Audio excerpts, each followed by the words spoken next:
Cone beam computed tomography, or CBCT. Today, CBCT scanners are internationally manufactured in multiple configurations by numerous different companies. So a CBCT X-ray unit generates a beam of an X-ray in the shape of cone. Hundreds of individual X-ray images are rapidly exposed during the patient scan. A computing algorithm combines the data to produce multiplanar tomographic images.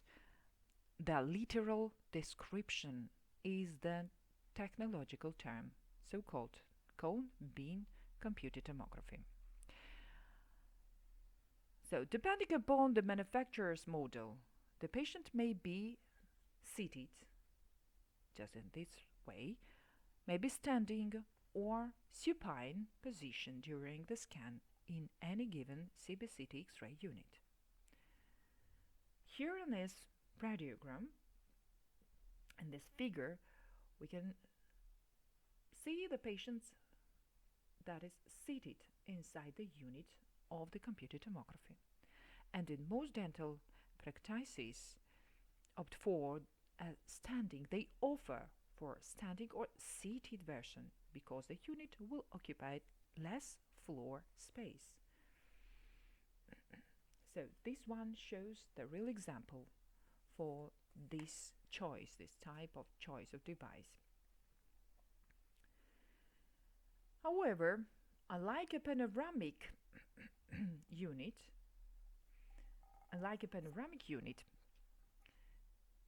sometimes the CBCT scans manufactured are physically resembling a conventional panoramic X-ray unit, but the panoramic X-ray unit, where the field of view is fixed for a given projection, the CBCT X-ray units generally allow the operator to modify the width of the field of view. In practice, a small field of view scan is ideal for endodontic procedures, single arch implants, and most extraction cases. And large field of view scan is more practical for complex dual arch implant cases, complex oral surgery, and orthodontic treatments. Regardless of the size of field of view, any radiation that deflects off the metallic dental restorations teeth and bows will diminish the overall image quality, and this must be beared in mind. So unlike a panoramic unit, CBCT gantry rotates a full 360-degree circle around the patient's head, just like this. So a typical cone beam computed tomography scan will expose between 100 and 600 individual lateral images sequentially as it rotates around the patient's head. How much radiation does a patient receive for cone beam tomography? The radiation exposure dose of cone beam tomography scan is significantly higher than in conventional intraoral and extraoral dental imaging techniques. And as a result, a cone beam tomography scan should not be used routinely in all patients. Just take in mind, should not be used routinely in all patients. Now, who should operate a CBCT X-ray unit? Cone beam computed tomography imaging should only be performed by properly trained radiology personnel. So this figure shows the axial view of the mid-face. So, and we can identify the anatomic landmark for a given slide. We can visualize all anatomic structures that occupies in that level, is occupied on that level. This is the, for example, and labeled with numbers. For example, this corresponds to the nasal cavity and nasal septa, nasal concaves, For example, this is the coronoid process, the condylar process, the cervical vertebrae, the maxillary sinuses located bilaterally. So on the next figure, we can identify the radiolucency that occupies the palatine portion of the upper jawbone, and this radiolucency sometimes is an anatomic finding, not oftenly found in the patients, and corresponds to the palatine torus. We can identify the arch or the alveolar part, alveolar arch of the upper jawbone with the axial sectional view of the roots of the upper teeth, the anterior portion and the posterior maxillary teeth with trifurcated standing roots. This corresponds to the rami of the mandible, the styloid process, and mastoid cells. So this diagram corresponds and represents the coronal section of the midface. We can also identify the subsequent anatomic landmarks. Some of them may be identified on the coronoid coronal section. Some of them may not be identified cannot identify on the axial section. So here we can identify the tongue, for example, the coronal section of the face and the molar region.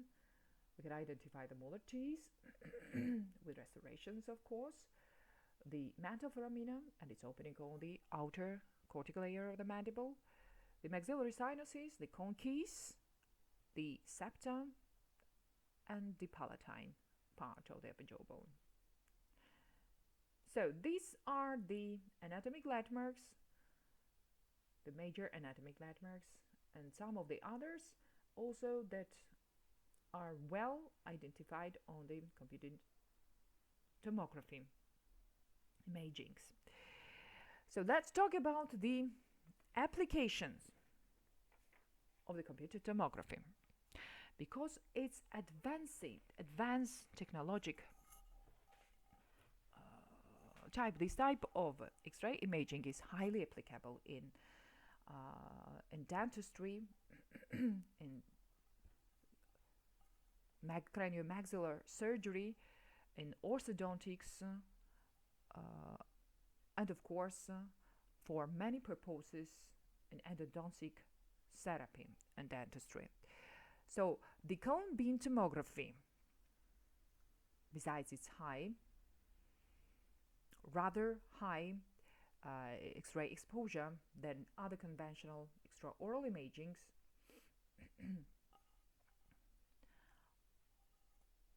is the perfect type of gives an ability in perfect way make an assessment for the anatomic region. So cone beam computed tomography imaging should only be performed when conventional two-dimensional imaging is unable to adequately assess a patient's oral health or the outcome of the treatment. So it represents the modality of choice for making the routine diagnosis and planning the future treatment for patients. So here are listed some of the applications for CBCT cone beam tomography utilization, and one of them should be mentioned, for example, dental implants. The application of cone beam tomography for dental implants. So this is a very good example, very good example for application of this type of X-ray imaging. Here we can identify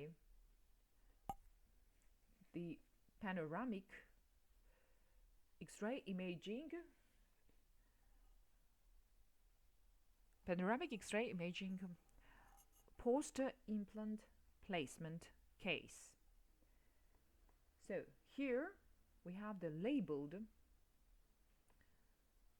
implant in the upper jawbone, and the radiogram reveals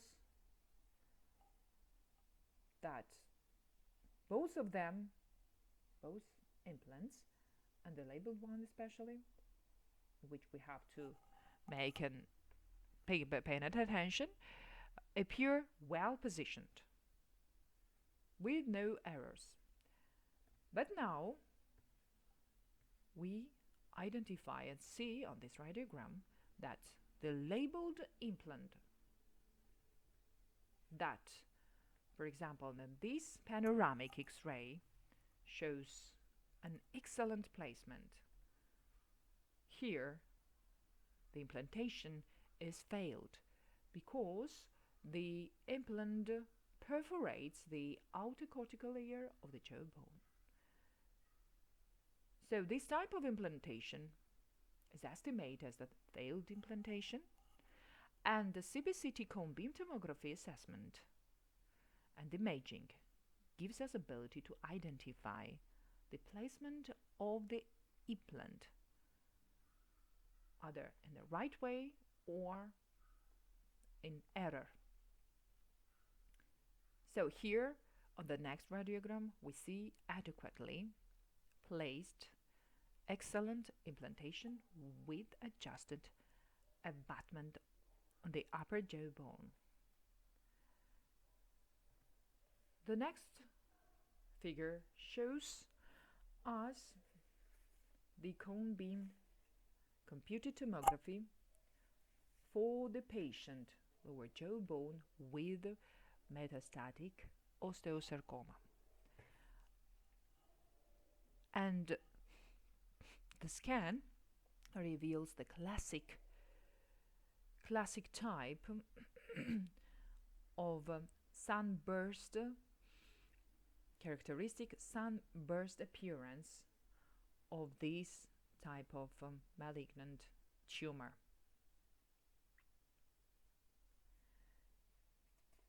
So there comes the application of the cone beam tomography also for the impaction of the teeth, and especially it is very useful for assessment of the third impacted, non-erupted third molar teeth.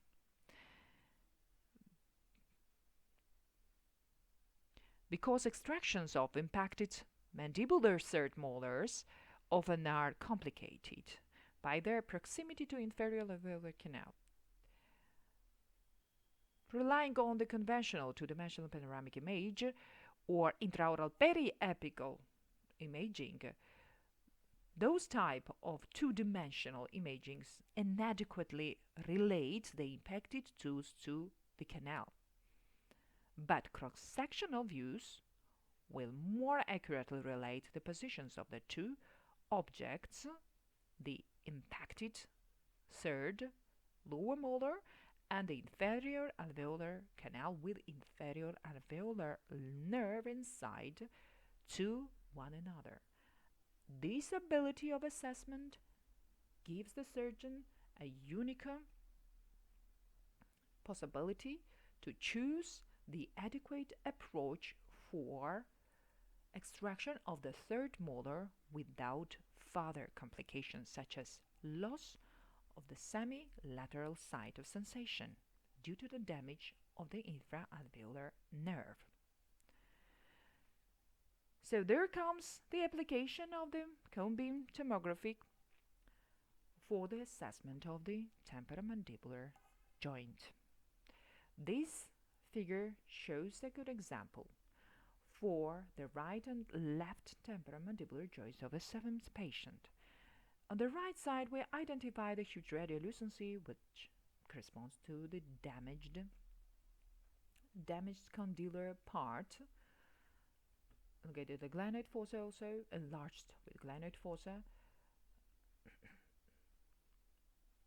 the damaged osseous tissue and histology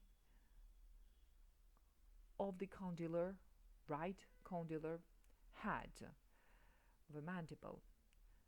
So this corresponds to a metastatic carcinoma that affects the right condyle. The situation versus and differs from an unaffected site or unaffected condyle for the same patient, shown on this image for the left temporomandibular joint. So this is cone beam tomography gives an ability to make simultaneously the assessment bilaterally and estimate the condition of both temporomandibular joints. So the application for orthodontics also is very precious.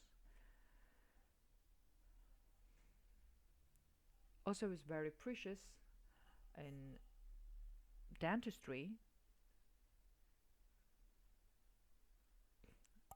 and afterwards we have also mentioned its applicability in endodontics. The cone beam computed tomography imaging is useful for locating accessory canals, fractures, and localization of apical pathology, for example, in this case. Periapical image may reveal a radiolucent lesion that appears to envelope multiple roots.